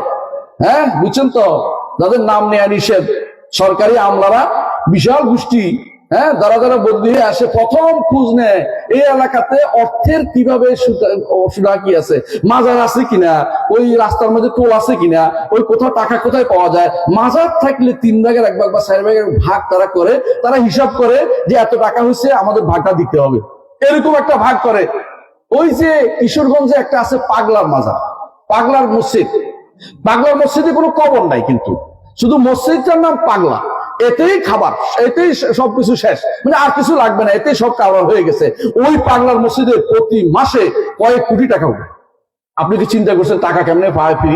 আপনি যদি মাদ্রাসার জন্য ওদের কাছে চান না, ও পয়সা দিবে না, ওই বিশ্বাস করতেছে না। ওই পাগলার মসজিদ দিতে হবে, কেন? পাগলার কারণে তার কি হয়ে যাবে, তার সবকিছু উদ্দেশ্য হাসিল হয়ে যাবে। আমি কুমিল্লাতে একটা মসজিদ দেখেছি, নাম হচ্ছে শাহ সাহেবের মসজিদ। প্রতি সপ্তাহে, যদি বিশ্বাস করেন, এত গরু, এত ছাগল, এত কিছু আসে। আমি কি রে, গরু নাকি? হয়তো শাহ সাহেবের মসজিদ, এই জন্য শাহ সাহেব। শাহ সাহেবের মসজিদ। এরকম অনেক জায়গাতে আপনি দেখতে পাবেন, পাগলা কানাই বলেন অথবা এইগুলি বলেন, এগুলি সব হচ্ছে শিরকের আখড়া। এই শিরকের আখড়া রেখে ঈমান কোথায় রে ভাই, ঈমান কোথায়? এরা মনে করে এদের ক্ষমতা আছে, জগৎ পরিচালনা করে। এরা কেউ যদি মনে করে জগৎ পরিচালনা আল্লাহ ছাড়া অন্য কারো সামান্যতম হাত আছে, সে ব্যক্তি কাফের। কাফের। যতই সালাত আদায় করুক, যতই হজ করে আসুক, যতই বড় কাজ করে, কোনো কাজ হবে না, সে ব্যক্তি কাফের। বড় কাজ বুঝছেন তো? দান করছে, এমনকি বলে আসছে আমি এটা করছি, এটা করেছি, আমি এই মসজিদ করেছি, এই মাদ্রাসা করে দিয়েছি, এই রাস্তা করে দিয়েছি, কাজ হবে না। শিরিক করলে কোনো কাজে লাগে না। বুঝছেন কিনা কথাটা? আমাদের দেশে একটা বিশাল গোষ্ঠী কিন্তু যখন তাদের দাঁড়ায়, নির্বাচন আসে, বুঝছেন, নির্বাচন আসলে নির্বাচনী প্রচারণা করতে গিয়ে শুরু করে, বলেন তো শাহজালাল। ভালো করে দেখবেন, ঠিক বলছেন আপনি, শাহজালালের মাজার থেকে। কেন ওখান থেকে শুরু করতে হবে কেন? কারণ তার বিশ্বাস শাহজালাল যদি একদম নেক নজর দিয়ে তাকায়, তো আমি শেষ, কেল্লা ফতে। আমার কেল্লা ফতে। শিরিক কাকে বলে? মুশরিক, পুরা মুশরিক। যারা প্রতি সপ্তাহে যায়। আমি একদিন সিলেটের পাশে কুমারপাড়াতে আমার একটা মসজিদ আছে, আমাদের তাকওয়া মসজিদ, আপনার নাম শুনেছেন হয়তো। তাকওয়া মসজিদে আমি নামাজ পড়াই মাঝে মধ্যে গেলে, তো দেখি যে বিশাল লম্বা বহর। এই গাড়ির কিসের বহর? এগুলি আপনাদের দিক থেকে আসছে, আমাদের এদিকেও আছে, আপনাদের দিকে আসছে। কি এগুলি হচ্ছে প্রতি সপ্তাহে জিয়ারত করতে আসছে। শাহজালালের কবর কেন জিয়ারত করতে হবে আমাকে বলেন তো? কেন জিয়ারত করতে হবে? জিয়ারতের উদ্দেশ্য হচ্ছে চারটা। জিয়ারতের উদ্দেশ্য কয়টা? চারটা। এক নম্বর হচ্ছে কবরবাসীর জন্য দোয়া করা, কবরবাসীর জন্য দোয়া করা। দুই নম্বর হচ্ছে আখিরাত মুখী হওয়া। তিন নম্বর হচ্ছে দুনিয়া বিমুখ হওয়া। চার নম্বর হচ্ছে সুন্নত পালন করা। এটা কবর জিয়ারতের সুন্নত আছে। এর বাইরে 5 নম্বর বললে সেটাই শিরক। 5 নম্বর কোনটা বলেন তো? কবর ওলা থেকে ফয়েজ ও বরকত আসবে। কবর ওলার কানে শুনলে আল্লাহ শুনবে, তার কাছে চাইলে আল্লাহকে বলে দিবে। এই কথা বললে সঙ্গে সঙ্গে কাফের। কারণ কবর ওলার কাছে কিছু চাওয়া যায় না। রসুলের কাছে কি চাওয়া যায়? জায়েজ নাই। রসুলের কাছে সুপারিশও যেখানে শিরিক, সুপারিশ চাইতে পারবেন না। আল্লাহকে বলবেন যে আল্লাহ রসুলকে আমার জন্য সুপারিশকারী বানিয়ে দেন, কিন্তু আপনি চাইতে পারবেন, রসুলের কাছে সরাসরি চাইতে পারবেন না। কথা বুঝছেন? তো কবরের কাছে কারা কেন যায়? এতগুলি গাড়ি যাচ্ছে, সবগুলি শিরিক করতে যাচ্ছে। এই দেশে ইমানের অবস্থা তো খুব খারাপ। এই দেশে আপনি ভালো কি অপেক্ষা করতে বসে আছেন যে এখানে আপনি এইটা পাবেন, ওইটা পাবেন, ইসলাম কায়েম করে ফেলাবেন? ইমান তো ঠিক করতে পারেন না এখন পর্যন্ত, আপনার ইসলাম কেমনি কায়েম করবেন? কথা কি বুঝাতে পারছি? ইসলাম কায়েমের শর্ত আগে ইসলাম সম্পর্কে জানতে হবে প্রিয় ভাই। ইসলাম কাকে বলে? 3টে জিনিস যদি আপনি প্রতিষ্ঠা করতে পারেন, আপনি মুসলিম। 1 নম্বর হচ্ছে আল ইসতিসলাম লিল্লাহি বিত্তাওহীদ, তাওহীদ নিয়ে আল্লাহর কাছে আত্মসমর্পণ, যে কারো কিছু করব না, শিরিক করব না, আমি একমাত্র আল্লাহ, আপনার কাছে আত্মসমর্পণ করলাম। ইব্রাহিম আলাইহিস সালাম তা করেছিলেন। ইসকাল লাহু রাব্বু আসলিম ক্বাল আসলামতু লিরাব্বিল আলামিন। তিনি যখন আল্লাহ তাআলা তাকে বললেন যে হে ইব্রাহিম আত্মসমর্পণ করুন, বলে আল্লাহ আপনার জন্য আমি নিজেকে সমর্পণ করে দিলাম। একজন মানুষ আল্লাহর কাছে সমর্পণ করে দেওয়ার পরে নিজের কোনো স্বাধীনতা থাকতে পারে না, নিজের কোনো আল্লাহর কথাই শুনতে হবে তাকে। 2 নম্বর কাজ, মুসলিম হতে কি লাগবে? আল্লাহর নির্দেশ এবং নিষেধ মেনে চলতে হবে। আল্লাহর নির্দেশ এবং আল্লাহ কিয়াদ বলে আল্লাহর নির্দেশ এবং নিষেধ মেনে চলতে হবে। 3 নম্বর হচ্ছে আল বারাআতু মিনাশ শিরকি ওয়া আহলি, শিরক এবং মুশরিকদের থেকে নিজেকে মুক্ত ঘোষণা করতে হবে যে আমি শিরকদের সাথে নাই, মুশরিকদের সাথে নাই। ইন্নী বারিউম মিম্মা তুশরিকুন। কে বলছে? ইব্রাহিম আলাইহিস সালাম। ইব্রাহিম আলাইহিস সালাম প্রথম কেন মুসলিম, এটা বোঝানোর জন্য তিনি প্রথম মুসলিম এই জন্য হয়েছে, 3টে জিনিস করে দেখাইছেন। 3টে জিনিস করে দেখাইছেন। প্রথমটা কি? তিনি যখন তাকে বলা হলো যে চলো মেলায় যাবে, মূর্তির কি হবে? মূর্তি মেলার মধ্যে মূর্তির আমরা প্রদর্শনী করব। মূর্তির প্রদর্শনী বুঝেন তো? এখন মূর্তির প্রদর্শনী হয়, কে কোনটা দেশের মূর্তির প্রদর্শনী আর লাগে না, কোনায় কোনায় বসাই দিছে, রাস্তার কোনায় বসাই দিছে। গত 16-17 বছর যা দেখছি, এগুলো তার বলার বাইরে না। এখনো অনেকগুলি রয়ে গেছে, আরো বানানোর জন্য অনেকে নাকি শুনছি বিশাল বিশাল বাজেট তৈরি করেছে।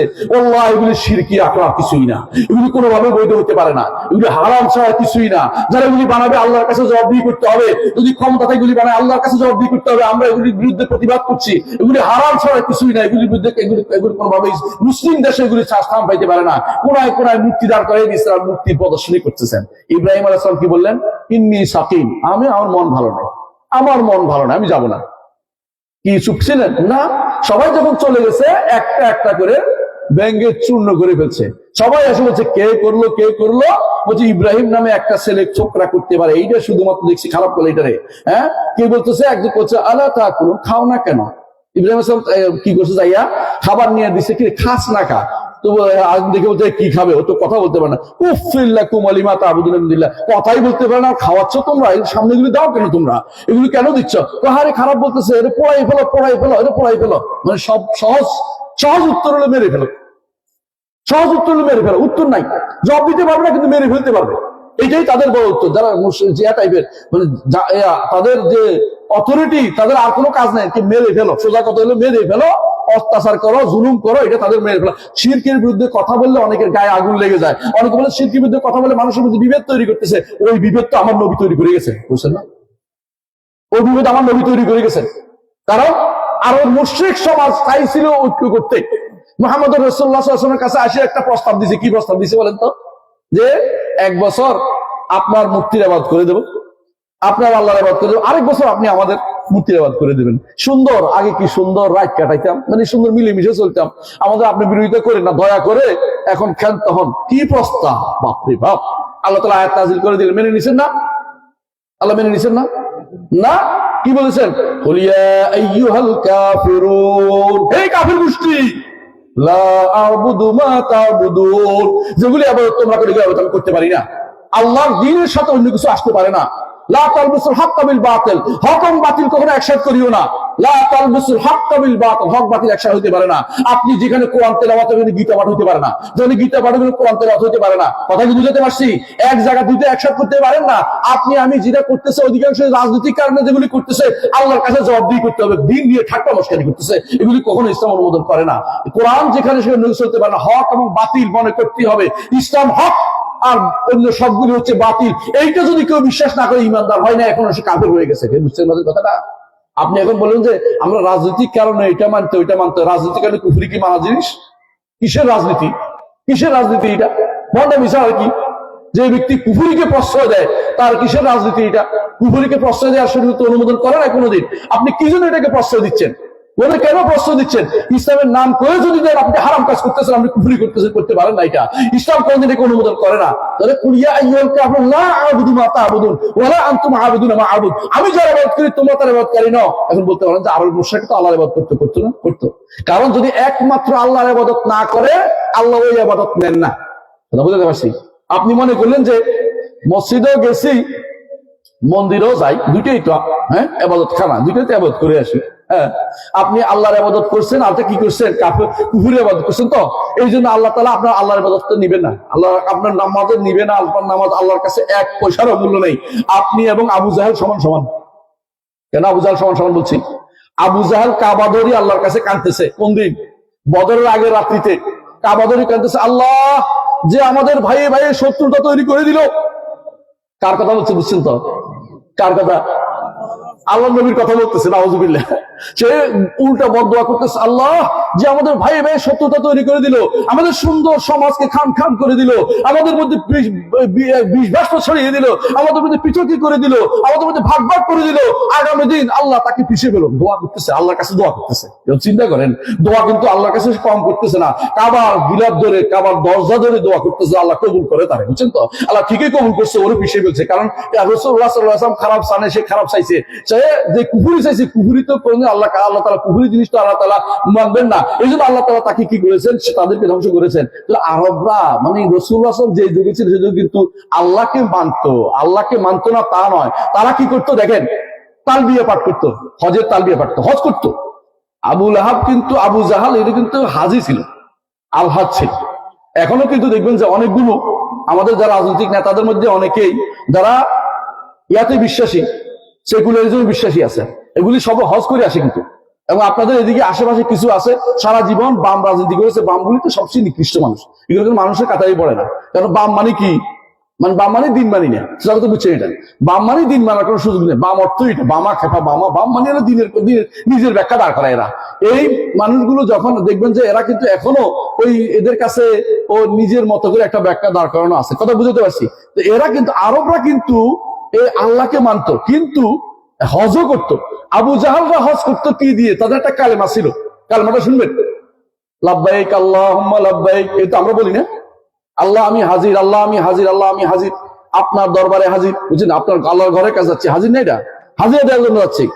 আমি দুনিয়া অন্যায় করেছি, আমার হাজিরা দিতে আসছি। আমি ভুল করেছি, আমি হাজিরা দিতে আসছি, আমার ক্ষমা করে দিন। বলছো এটা লাব্বাইক আল্লাহুম্মা লাব্বাইক, লাব্বাইক লা শারীকা লাকা লাব্বাইক। আমি সাক্ষ্য দিচ্ছি যে আপনার কোনো শরীক নাই, আমি হাজির। এটুকু বলার পর তাদের মনে হইলো কি রে, এটুকু বললে তো আমাদের ওলি আল্লাহ সব বাদ হয়ে গেল। খেয়াল করছেন?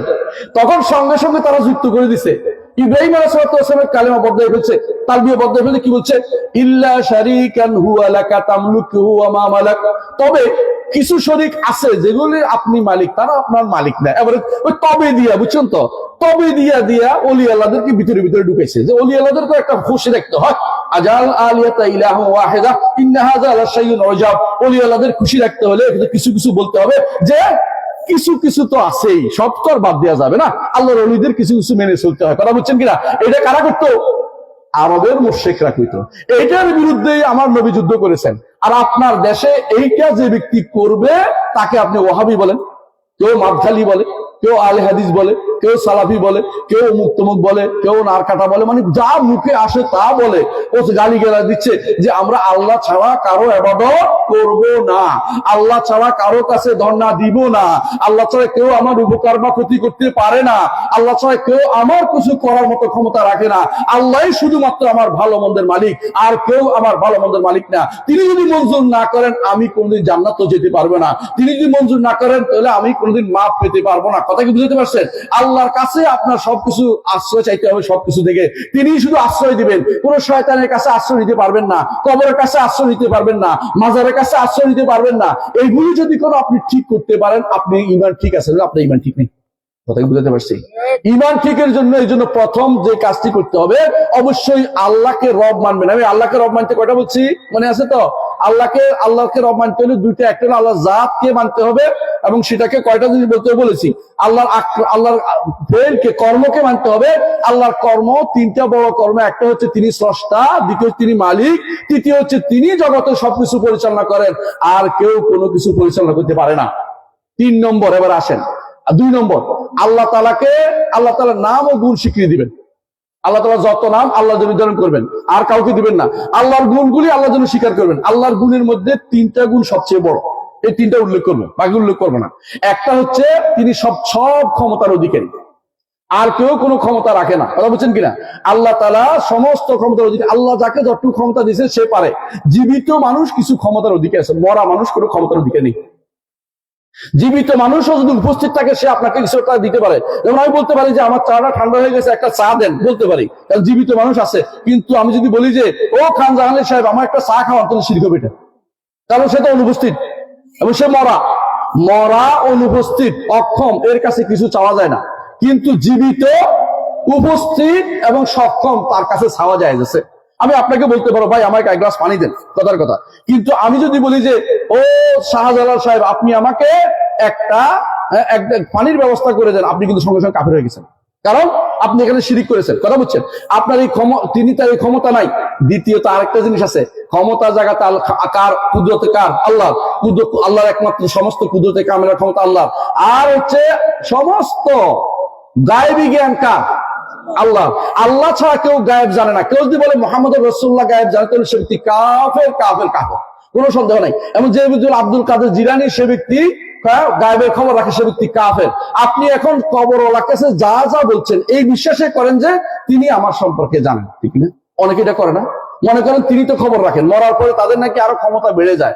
এই কথা যে ব্যক্তি মনে করবে সে ব্যক্তি কাফের, কোনো সন্দেহ নাই। মরার পরে তাদের অবস্থা আরো খারাপ হয়ে যায়। এই জন্য তাদের জন্য দোয়া করতে হয়। মুহাম্মদ রাসূলুল্লাহ সাল্লাল্লাহু আলাইহি ওয়াসাল্লাম তাদের জন্য দোয়া করতেন। তাদের কাছে কিছু কোনদিন চাইছে আমার কোনো প্রমাণ আপনি দেখাইতে পারবেন না। তাদের জন্য দোয়া করছেন। কি দোয়া করতেন? আল্লাহুম্মা গফির লি আহলিল বাকিল গারকাদ, আল্লাহ বাকিল গারকাদে যারা শুয়ে আছে তাদেরকে আপনি ক্ষমা করে দিন। আর আপনি মনে করতেছেন বাকিল গারকাদে যারা আছে এদের সুপারিশে আপনার উপকার হবে। যে ব্যক্তি এটা মনে করবে যে শাহজালালের অথবা শাহপরানের অথবা যদি অমুক তমুক, অথবা যদি মুহাম্মদ রাসূলুল্লাহ, অথবা যদি কোনো ওই সাহাবায়ে কেরামের কোনো কিছু কবর জিয়ারত করে সেখান থেকে ফয়েজ ও বরকত আসবে, আমার একটু উপকার হয়ে যাবে, সে ব্যক্তি কাফের হয়ে গেছে, ঈমান হারা হয়ে গেছে, সে ব্যক্তি ঈমানের উপর নাই। এইটা হচ্ছে আকীদা বিশুদ্ধতার মূল জিনিস। কি বুঝতে পারছি কথাটা?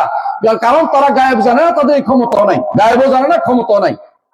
দুনিয়া থেকে আপনি যতই ডাকেন কবরবাসীকে উত্তর দিতে পারে? না, পারে না।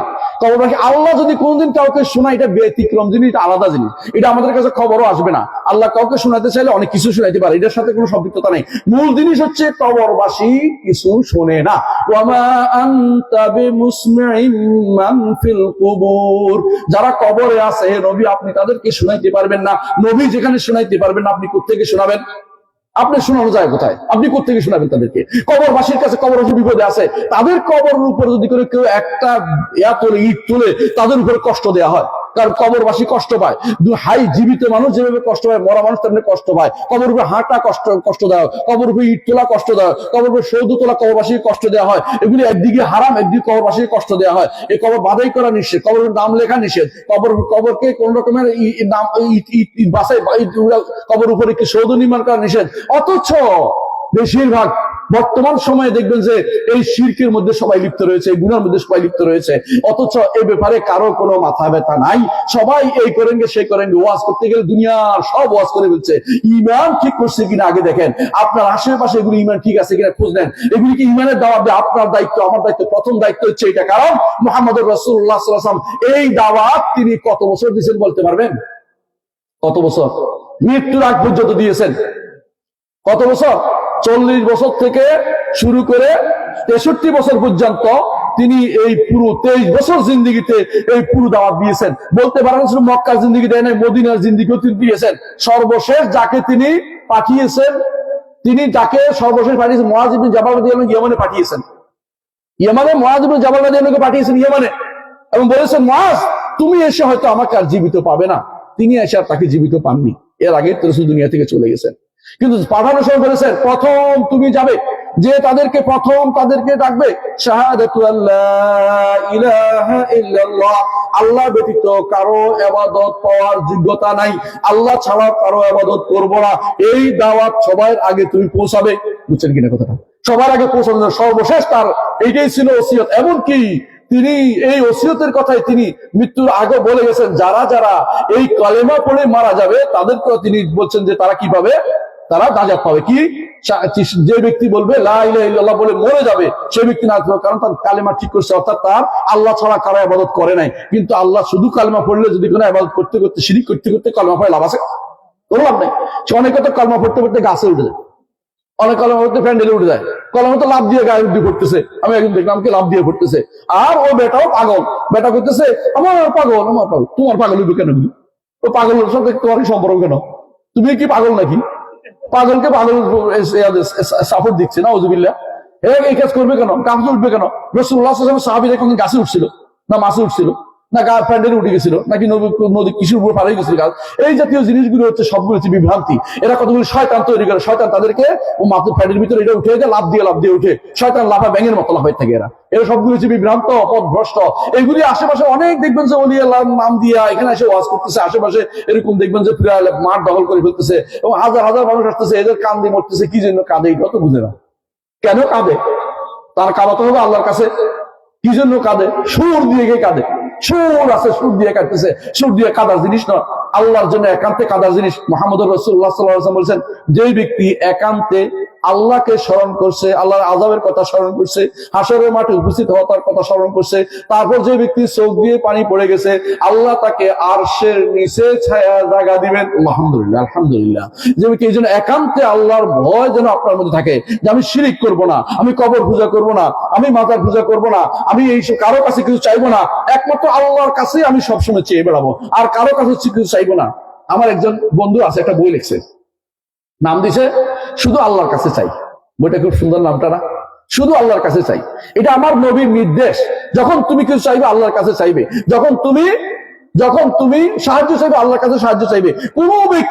কোনো ব্যক্তি আপনার কোনো উপকার করতে পারবে আল্লাহ যদি মঞ্জুর না করে।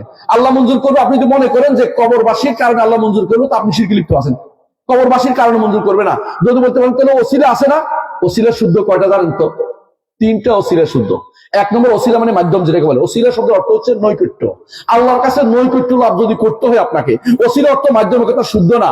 এরা কি করে দলিল দেয়? ইয়া আইয়ুহাল্লাযীনা আমানু তাকুল্লাহ ওয়াবতাগু ইলাইহিল ওয়াসিলা, এই ঈমানদারগণ তাকওয়া অবলম্বন তার কাছে ওসিলা তালাশ করো। ওসিলা অর্থই বুঝে না।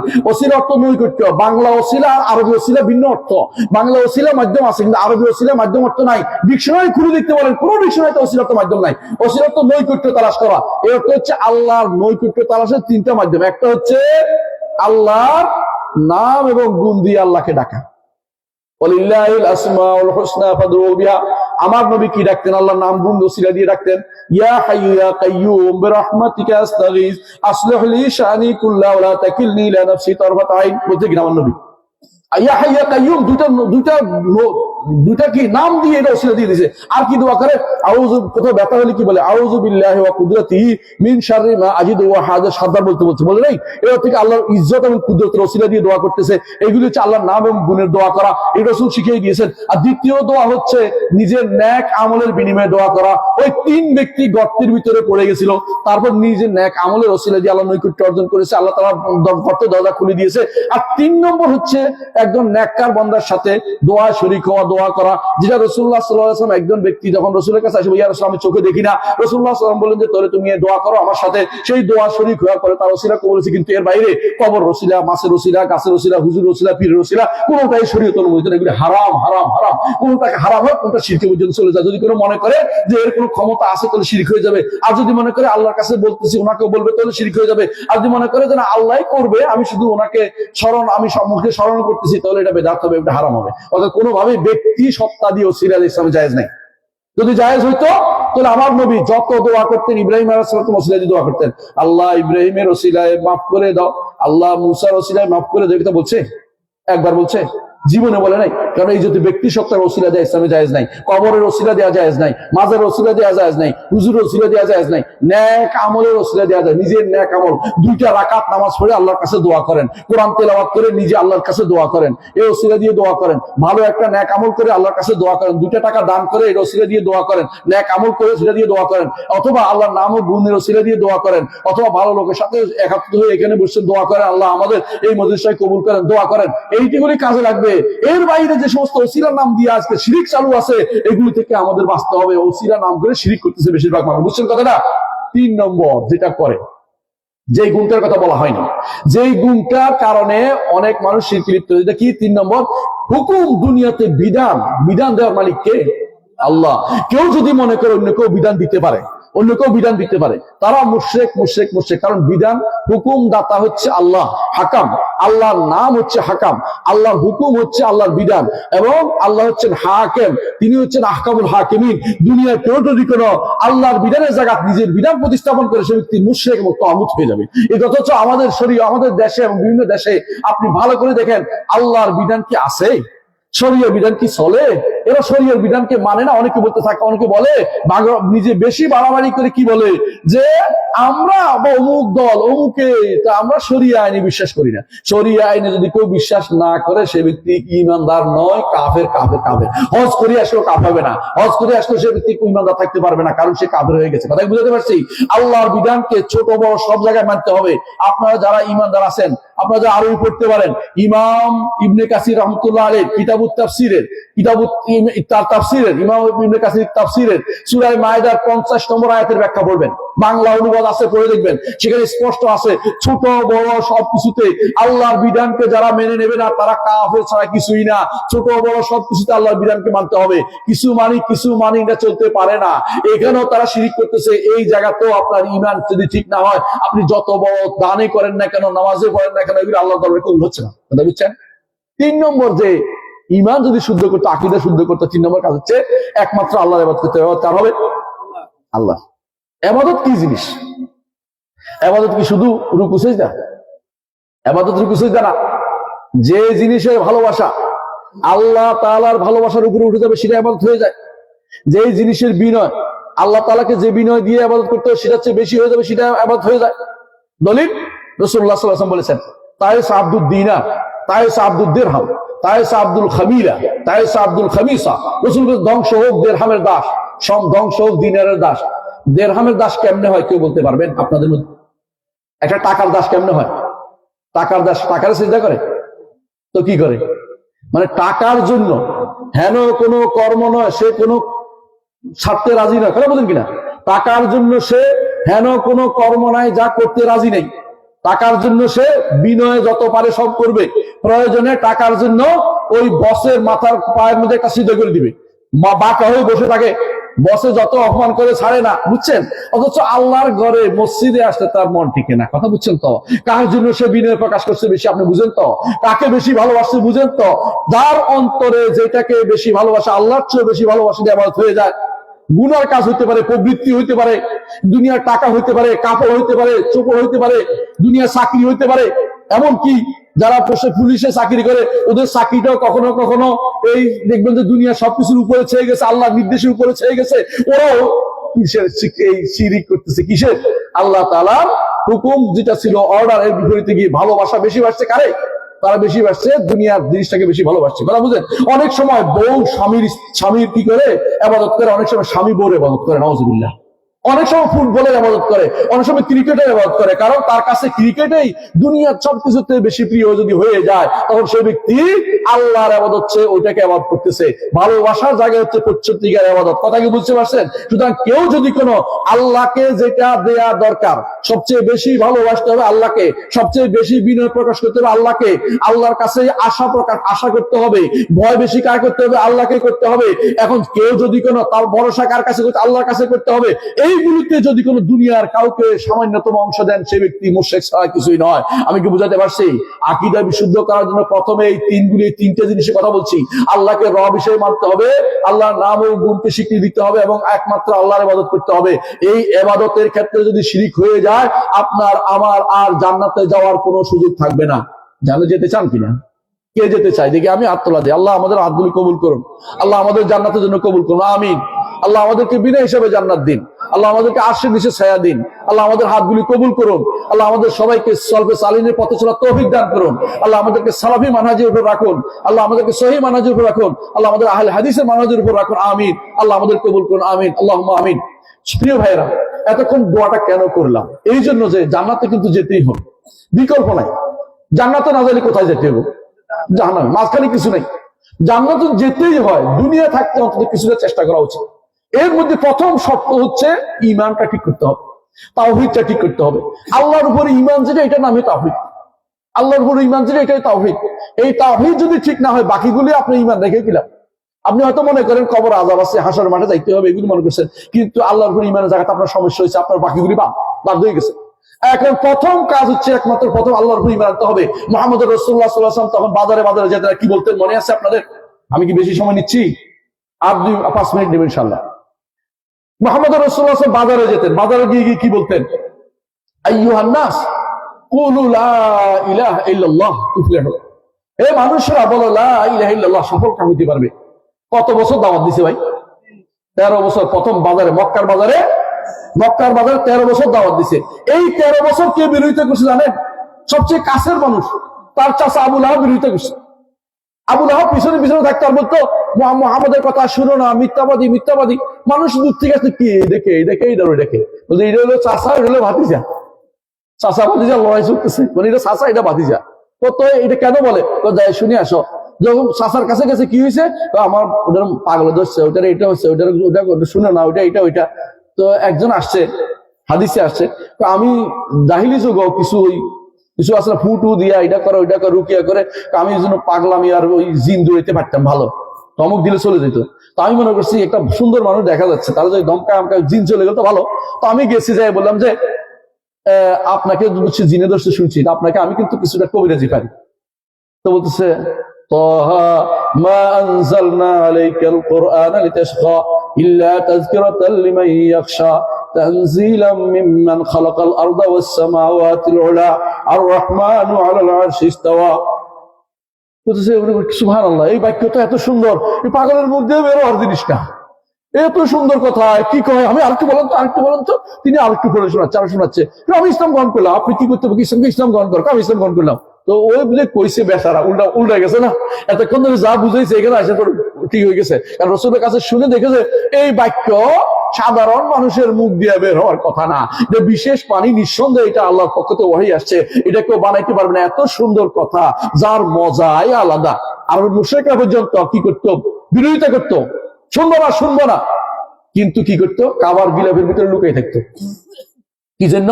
মুহাম্মদ সাল্লাল্লাহু আলাইহি ওয়াসাল্লাম তিনি কাবার সামনে নামাজ পড়তেন, বুঝছেন তো? নামাজের মধ্যে সুন্দর করে কোরআন তেলাওয়াত করতেন, যত সুন্দর তিনি তত সুন্দর করে। রসুলের পড়াতে এমনি সুন্দর, আরো সুন্দর করে তিনি পড়তেন, যত সুন্দর তিনি পড়তেন। ওয়াসসাফাতি সাফা ওয়াজ্জাজিরাতি জাজরা ফাত্তালিয়াতি যিকরা, এভাবে পড়তেছেন রসুল। আর ওরা ভিতরে ভিতরে শুনতেছে, শুনে আস্তে করে চুপিসারে বন্ধুদের কাছে বলতেছে যে আসলে যাই বলো, বন্ধুরা তো খুব কাফের, কাট্টা কাফের, আসলে যাই বলো কথার মধ্যে কিন্তু মজা আছে। নিশ্চয়ই তুই চুপিসারে শুনতে গেছিলি? হ্যাঁ চুপিসারে শুনতে গেছিলাম, তোমার আগে বলছিলাম যে জাদু করবে, সাবধান, আর যাইবে না। যাচ্ছি না তো, তবে বন্ধুদের কাছে তো বড় হইতে হবে একবার, হ্যাঁ অহংকারী তো। তোমাদের কাছে যখন হক কথা দাবি যায়, তোমরা কি করবা, বলবো যে একজন বলবো যে সাবধান, তোমার কিন্তু জাদু করবে, এরা কিন্তু বড় খারাপ জিনিস, এরা কিন্তু মাঝে মাঝে উল্টা পাল্টা করে তোমাদেরকে নিয়ে যায়, বুঝলেন কথাটা? তো এই কথা কিন্তু অনেকে তখনও বলতো এটা, হ্যাঁ, যে সাবধান, শুনবে না। আবার ভিতরে ভিতরে প্রত্যেকেই লুকোচুরি করে শুনতো। এবং একদিন স্বীকার করছে সবাই যে এই বাণী কিন্তু, যত কথাই বলো, এই বাণী কিন্তু সাধারণ বাণী না। কারণ আমরা কোনোভাবে এত কিছু শুনছি, কবিতা শুনছি, এত কসিদা শুনছি, এটা শুনছি, ওটা শুনছি, এই বাণীর মতো কোনো বাণী আমরা কোনোদিন শুনি নাই। এরপর সবাই মিলে সিদ্ধান্ত, না না আমাদের জাদু করা হচ্ছে, মানে আমাদের জাদু করা হচ্ছে, আমরা এটা বাদ দিলাম, সব বাদ, মানে নিবে না, জোর করে সরাই দিচ্ছে মন থেকে যে না, এটা কোনোভাবে গ্রহণ করা হবে না। আজও দেখবেন যে হকের দাওয়াত দেন, সহি আকীদার দাওয়াত দেন, ইমানের দাওয়াত দেন, অনেকের মধ্যে ভাবান্তর হবে যে নেয়া দরকার, কিন্তু ওই যাবে কার কাছে? ওই অলির কাছে, অথবা মুরব্বীর কাছে, আকাবেরের কাছে, বড় ব্যক্তির কাছে। ওই ব্যক্তিকে আগে বলছিলাম, তোমাদেরকে বলছিলাম, বড় করে করে মানা করে দিবে আপনাদেরকে, কেউ যেন শুনতে না পারে আপনাদের হক কথা, বুঝেন তো? আর কেউ কেউ বলবে ওয়াকালাল্লাযীনা কাফারু লা তাসমাউ লিহাযাল কুরআনি ওয়ালগাউ ফীহি লাআল্লাকুম তাগলিবুন ফালানুযীকান্নাল্লাযীনা কাফারু আযাবান শাদীদান ওয়া লানাজজিয়ান্নাহুম আশওয়াল্লাযী কানু ইয়ামালুন। কাফেররা বা ওনারা কি আল্লাহর কোরআন যেন কেউ শুনতে না পারে এই বুদ্ধি করে, আল্লাহর কোরআন শুনতে চায় না। অনেকে দেখবেন যে আপনি কি বুঝেন, আপনি শুধু আমার এখানে বসে থাকবেন, আপনি কি কোরআন হাদিসে পড়ানো করেন, কোরআন যে আপনি পড়তে পারবেন না, ইয়াং কোরআন হাদিস পড়ে নষ্ট হয়ে যাবে। এগুলো আপনাদেরকে বই পড়তে মানা করবে, দেখবেন বই পড়তে, অমুকের বই পড়বেন না, অমুকেরটা এটা করবেন না। ও যে হক কথাটা বলছে কোরআন এবং হাদিসের রেফারেন্স দিয়ে, এইটা তার কাছে ভালো লাগে না। তাকে যদি কোনো গল্প বলা হয়, কি ওই রাত্রিতে, রাতের বেলা দেখছে, যে রাতের বেলা কি দেখছে, সকালবেলা ঘুম থেকে উঠে দেখছি হুজুরের কাপড় চোপড় ভিজা। হুজুর আপনার কাপড় ভিজা কেন? কয়েছে হাজিদের জাহাজ সরে আটকে গেছিল, রাতের বেলা কুতুবুল আকতাব ডাকছিল, যাই আমরা ঠেলে সর থেকে নামাই দিছিলাম, এই জন্য আমার কাপড়টি ভিজা। এই তো মজার গল্প পাইছি। এই মজার গল্প, এরকম মিথ্যা গল্প বললে তার খুবই মজা পায়, এটা সারাদিন শুনতে রাজি আছে। কিন্তু কেউ যদি একমাত্র আল্লাহর কথা বলে, কি কয় রে বেটা, তো দেখি যে সব উল্টা পাল্টা করতেছে, আমাদের ওলি আল্লাহদের কি হবে? এই দেশে ইসলাম নিয়ে আসছে অলি আল্লাহরা, এই কথা বলে আপনাদেরকে বোকা বানাই দিবে। এই ইসলাম অলি আল্লাহরা নিয়ে আসছে বুঝলাম, তাই বলে অলি আল্লাহ পূজা করতে হবে আমাদেরকে? আপনি অলি আল্লাহ হয়ে যান, দরকার সেইটা চাচ্ছি আমরা। অলি আল্লাহ হওয়ার জন্য কি পদ্ধতি? কোরআন এবং সুন্নাহর অনুসরণ। কোরআন এবং সুন্নাহর অনুসরণ ছাড়া ওলি আল্লাহ হইতে পারবেন না। ওলি আল্লাহ হওয়ার চেষ্টা করুন, ওলি আল্লাহর ইবাদত করা বন্ধ করে দিন। কি ঠিক আছে? ইনশাআল্লাহ আল্লাহর বিধান মেনে চলবো, আল্লাহর শরিয়া মেনে চলবো, আল্লাহ তাআলা যা বলছেন তা মানবো, কোরআন এবং সুন্নাহ অনুসরণ করে চলবো। আমরা নিজেরা কারো ওই সমস্ত গল্প কাহিনী, কল্প কাহিনী, ওই সমস্ত পীর দিন মাজার জিদ কোনো কিছু আমরা অনুসরণ করবো না। ইনশাআল্লাহ একমাত্র আল্লাহর ইবাদত করে কবর যেতে চাই, যেন কবরের প্রশ্ন উত্তর দিতে পারি কি রব্বি আল্লাহ, আমার রবকে ছিল আল্লাহ ছিল। কবর উপরে আমি আল্লাহকে একমাত্র রব মেনেছি, কারো কাছে আমি ধারণা দেইনি, একমাত্র আল্লাহকে, আল্লাহর কাছে ধারণা। দুনিয়ার বুকে আমি একমাত্র আল্লাহকে রব মেনেছি। দ্বিতীয় হচ্ছে দুনিয়ার বুকে আমি আমার নবী মুহাম্মদ সাল্লাল্লাহু আলাইহি ওয়াসাল্লামকে আদর্শ মেনেছি, বাইরের কোনো আদর্শ আমি নেই নাই। আব্রাহাম লিঙ্কনের আদর্শ নেই নাই, ইব্রাহিমকে আদর্শ বানিয়েছি। আব্রাহাম লিঙ্কনকে বানাই নাই, অমুক তমুককে বানাই নাই, একমাত্র আল্লাহ রাব্বুল ইজ্জত যে নবীকে পাঠিয়েছে আদর্শ হিসেবে, লাকাদ কানা লাকুম ফি রাসূলিল্লাহি উসওয়াতুন হাসানাহ, যে নবীকে আমাদের আদর্শ হিসেবে দিয়েছেন, সেই তাকে শুধু আদর্শ মেনেছি, তাকেই শুধু নবী মেনেছি।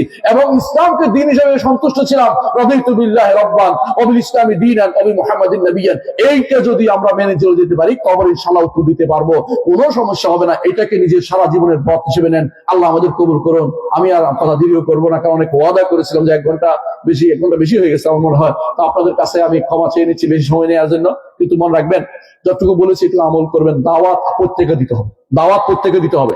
আপনার পরিবার দাওয়াত দিতে হবে, আপনার পাশের লোকে দাওয়াত দিতে হবে। আপনাকে যত কথাই বলুক, খারাপ বলুক, ছাড়বেন না, দাওয়াতে লেগে থাকতে হবে। কারণ একটা মানুষ যদি হেদায়েতে আসে, তার সারা জীবনের শেষ বা তার মাধ্যমে যত মানুষ হেদায়েতে আসবে, সবাই কিছু আপনার আমল নামাজ যুক্ত হবে। ভালো না খারাপ? ভালো না খারাপ? তাহলে এটা কেন করবেন না? এটা তো আপনার জন্য এটা সুযোগ। দাওয়াত দেওয়ার সুযোগ আল্লাহ তাআলা তৈরি করে দিয়েছেন। এই দাওয়াত দেওয়া থেকে বন্ধ করুন। ইমানদারের প্রথম কাজই হচ্ছে দাওয়াত, এবং শেষ কাজও হচ্ছে দাওয়াত। দাওয়াত ছাড়া কিছু সে চিন্তা করবে না। আল্লাহ আমাদের বুঝার তৌফিক দান করুন। সুবহানাকাল্লাহি ওয়া বিহামদিকা আশহাদু আল্লা ইলাহা ইল্লা আনতা আস্তাগফিরুকা ওয়া আতুবু ইলাইক। আসসালামু আলাইকুম ওয়া রাহমাতুল্লাহি ওয়া বারাকাতুহু।